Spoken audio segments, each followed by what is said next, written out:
భూత బంగ్లో. ఒక ఊరిలో పాత బంగ్లో ఉండేది. ఆ బంగ్లోకి ఎవరూ వెళ్లటానికి ధైర్యం చేయలేరు. ప్రజలు చెబుతుండేరు, అక్కడ రాత్రి వేళ ఓ శబ్దం వింటుందని, హాస్యంగా నవ్వు వినిపిస్తుందని. ఒకరోజు రాజు అనే యువకుడు సాహసంగా ఆ బంగ్లోకి వెళ్లాడు. భూతాలు ఉండవు అన్న నమ్మకంతో రాత్రి ఆ బంగ్లోలో గడపాలని నిశ్చయించాడు.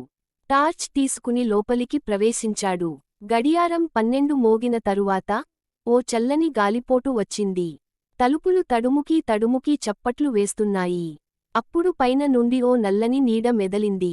రాజు టార్చ్ వేసి చూశాడు, ఎవరూ కనిపించలేదు. ఒక్కసారిగా ఓ మాట వినిపించింది, ఇక్కడే ఉండేను, నన్ను వదిలిపెట్టు. రాజు వెనక్కి తిరిగి పారిపోయాడు. అప్పటి నుండి ఎవరూ ఆ బంగ్లోకి మళ్లీ వెళ్లలేదు. కాని ఓ గోప్యమైన విషయానికి, ఆ బంగ్లోలో నిజంగా ఓ చిన్న పిల్లవాడు ఏడాదుల కిందటి ప్రమాదంలో మరణించాడు. అతని ఆత్మ ఇప్పటికీ అక్కడే తిష్ట వేసిందట.